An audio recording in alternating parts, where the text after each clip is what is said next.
Bienvenue pour cette nouvelle séquence des paroles de la vie éternelle.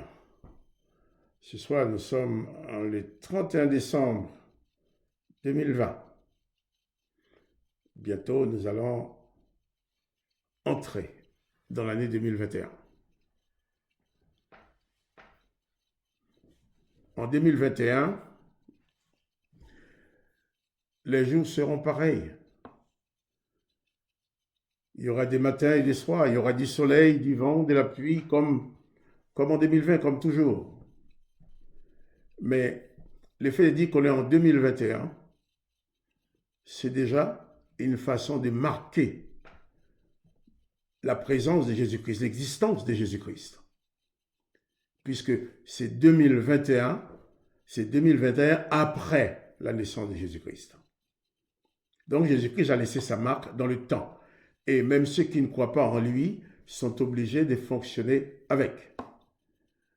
Donc, nous sommes en 2020. Maintenant, d'ici quelques heures, nous serons en 2021. Donc, nous allons clore une fraction du temps. Et cette fraction du temps que nous allons clore, eh bien, pour chacun de nous, il y a eu des moments de joie, des moments de bonheur, des moments de tristesse, pour certains des moments de maladie, comme pour moi d'ailleurs, mais des moments aussi de guérison, des moments de paix, des moments où nous avions eu des soucis. Il y a eu aussi des problèmes à régler, peut-être il y a certains problèmes pour lesquels nous n'avons pas encore trouvé de solution dans l'année 2020, et nous allons continuer en 2021 pour en trouver des solutions. Toutefois, reconnaissons que nous sommes 2020 après Jésus-Christ. Donc Jésus-Christ a bien existé, a laissé sa marque dans le temps. Et dans ma vie, il y a aussi un avant et après l'arrivée de Jésus-Christ dans ma vie, pas après sa naissance. Mais il y a un moment dans ma vie que je ne connaissais pas Jésus-Christ. J'entendais parler de Jésus, bien entendu. Mon père m'en parlait beaucoup, mais j'y croyais pas. Mais il est arrivé un moment où non seulement j'ai cru en Jésus-Christ, mais je lui ai confié ma vie, je lui ai laissé entrer dans ma vie. Donc c'est pour moi une période après l'arrivée de Jésus-Christ dans ma vie. Et dans ce même cas, nous pouvons dire beaucoup de choses. Il y a beaucoup de personnes qui, avec raison, je pense, qui prennent des résolutions en disant, bon, voilà comment j'étais en 2020, en 2021, je vais être autrement. En 2021, je vais faire autre chose. Et comme pendant les semaines passées, toutes les semaines, les dernières semaines du mois de décembre, j'ai beaucoup parlé de la famille, du couple. Nous avons parlé de la communication dans le couple, nous avons parlé de l'amour dans le couple, nous avons parlé aussi des personnes extérieures qui interviennent dans le couple. J'ai parlé beaucoup sur la communication, la compréhension dans les couples. Eh bien, j'ai envie de dire que ce serait peut-être l'occasion de prendre aussi des résolutions dans la famille. Pourquoi? Parce que tous, nous vivons ce moment de fin d'année et de début d'année avec peut-être des appréhensions.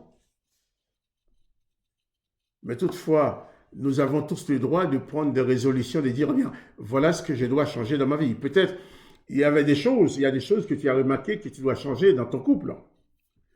Parce que je persiste à dire, si on se marie pour vivre en couple avec quelqu'un, on ne le fait pas pour gâcher sa vie, pour empoisonner sa vie, mais on se marie pour créer un foyer de bonheur, un foyer de paix, pour avoir un face-à-face, mais ce face-à-face ne va pas être un face-à-face en opposition. Ce sera un face-à-face plutôt en complément, en communion. Donc,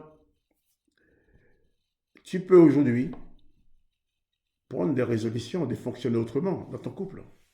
Pour dire bien, l'année 2020 n'a pas été très bien pour nous dans le couple. L'année 2020 a été dure. Il y a eu beaucoup de disputes, beaucoup même de colère, il y a eu beaucoup de souffrances. Tu peux dire à ta femme ou à ton mari, tenons-nous la main maintenant, prions, demandons à Jésus-Christ de nous aider, de dépasser ces choses-là. À deux, vous pouvez prendre la décision d'effacer ce passé-là, de le mettre vraiment de côté. Par exemple, le 31 décembre 2020, une fois terminé, tu n'auras plus jamais à vivre le 31 décembre 2020, parce que c'est passé. Donc, tous les moments de douleur, de souffrance, de mésentente, ou même de colère, ou d'agressivité, que tu as pu connaître dans ton couple, dans l'année 2020, eh bien, tu peux laisser tout ça passer avec l'année, pour dire, eh bien, nous voulons vivre autre chose. Souvent, vous savez, peut-être l'orgueil de chacun qu'on appelle souvent amour propre, mais c'est l'orgueil tout simplement, dit bon, j'avais dit ça, je ne vais pas revenir dessus, j'avais pris telle décision, je ne reviendrai pas dessus. Mais vous savez, à quoi bon de rester rigide comme un poteau métallique sans vouloir bouger, sachant que cette position est en train de créer la douleur, la souffrance dans ta vie, dans la vie de ta femme, la vie de ton mari, dans la vie de ta famille, de tes enfants. Il ne s'agit pas de se juger, de se condamner, mais j'invite toi, mari, toi, épouse, je t'invite à prendre conscience que la misère, la douleur, la souffrance, le désarroi que tu as connu depuis des années ou en année 2020, tu as le droit, tu as le pouvoir de mettre fin à tout cela, mais pas en tuant l'autre, pas en massacrant l'autre, mais en pardonnant seulement, en mettant de côté les souffrances vécues. Car aucun de nous n'est parfait. Nous sommes tous capables de faire souffrir l'autre. Réalise même que l'autre t'a fait souffrir, toi tu as pu le faire souffrir aussi. D'un commun accord. Comme vous êtes mariés, vous êtes en couple, vous avez décidé de vivre ensemble. Eh bien, vous pouvez faire en sorte que tout le passé de souffrance que vous avez eu ensemble dans votre communication, dans vos relations, que tout cela soit mis de côté. Tout ce passé soit mis de côté. Et que 31 décembre à minuit, où on va être le 1er janvier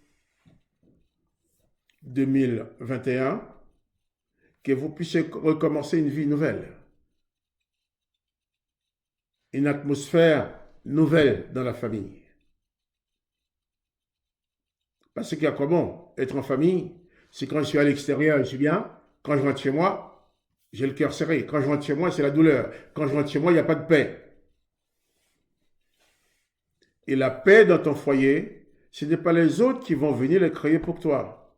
C'est toi qui vas créer cette atmosphère de paix. C'est toi épouse, c'est toi époux. C'est vous deux ensemble qui allez créer une atmosphère de paix et d'amour où il fera bon vivre. Et j'aime bien dire à ceux qui m'écoutent que la vie que nous avons, elle est très courte. Les moments passent et ne reviennent plus jamais. Et tous les moments de douleur, de souffrance, de mésentente ou de colère ou d'agressivité qu'on peut vivre dans un couple, ce sont tous des moments perdus. C'est du temps perdu que tu ne retrouveras jamais, que tu ne pourras jamais rattraper. Par contre, tu as le pouvoir de dire que tu ne veux plus avoir ces moments-là dans ton foyer. Mais pour ne plus l'avoir, c'est pas seulement de dire que je ne veux plus l'avoir, il faut te comporter de façon à ne plus être toi-même créateur de douleur, créateur de souffrance. Et pour cela, il faut prendre la décision de pardonner, d'aimer. Quand on aime, on pardonne. L'amour pardonne. Et Jésus-Christ nous a dit,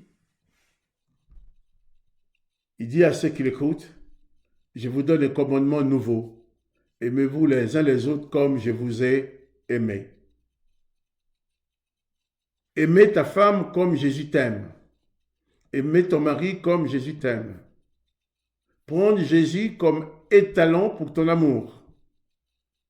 Que ton amour soit selon la mesure de l'amour du Christ. 1er janvier 2021,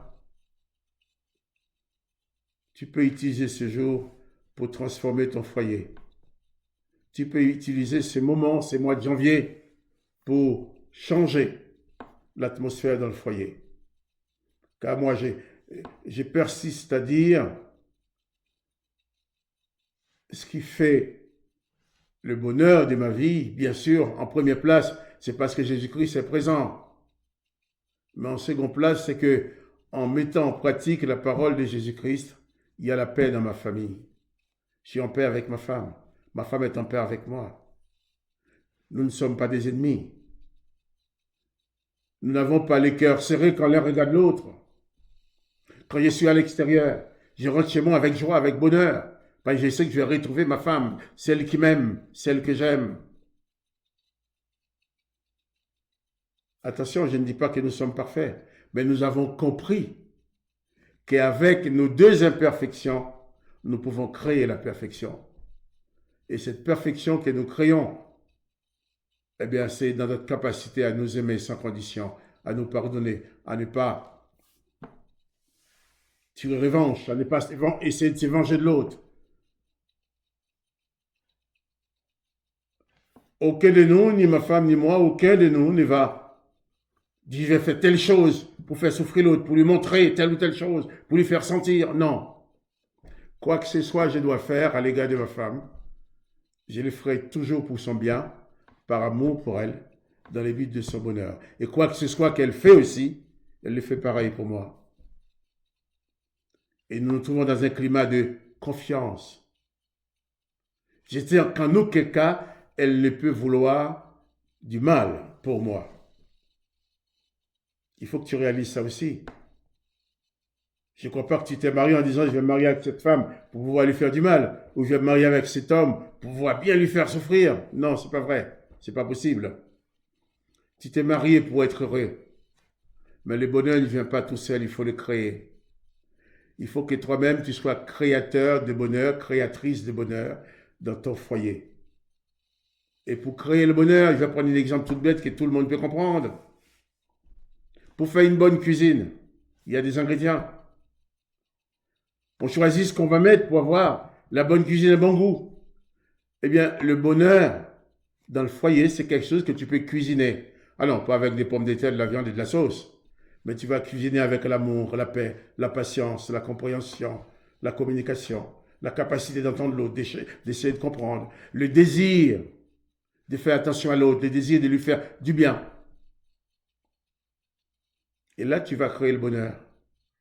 Car sans ces éléments-là, dans ta famille, le bonheur n'arrivera jamais tout seul. Le bonheur dans le foyer, ce n'est pas quelque chose qui nous tombe sur la tête comme quand il pleut. Le bonheur dans la famille, c'est le produit des comportements, le produit des efforts de chacun, le produit des efforts de chacun qui va se mettre au travail pour dire, eh bien, je voudrais que telle chose change dans ma femme, mais moi aussi j'ai des choses à changer dans ma vie. Ne pas se positionner que l'autre a toujours tort, tu as toujours raison. C'est autant de résolutions que tu peux prendre maintenant, en ce début d'année 2021, pour que l'avenir pour toi, pour toi soit différent du passé. Et j'aime bien dire dans le couple, l'amour doit toujours se manifester en tout temps, en toutes circonstances, à tout moment.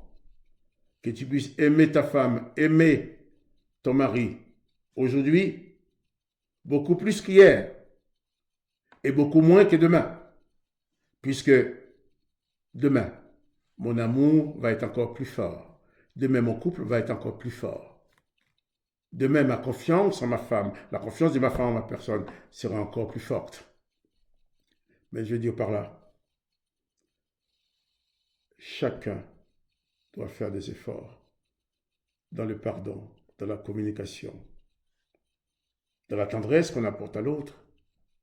Il y a des petites attentions, des petites choses simples qui font plaisir. Des petites choses simples. On dit c'est pas grand-chose. Mais avec des petits pas grand-chose, si nous les appliquons, nous pouvons créer des très très très très grandes choses. C'est ma façon de souhaiter à toutes les familles, à tous les couples, non seulement une très bonne année 2021, mais je dirais plus même,